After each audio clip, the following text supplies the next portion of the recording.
A young child was playing alone and jumped into the pool. The dog saw what happened and immediately tried to get help, barking and running around, but no one was there. Then the dog noticed an inflatable tube. It grabbed it, swam to the child, and helped keep him afloat. The dog guided the child to the edge of the pool just as the mother arrived.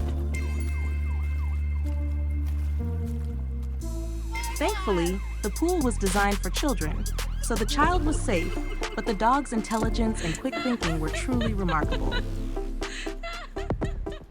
Moments later, the child's father came and thanked the dog for saving his child.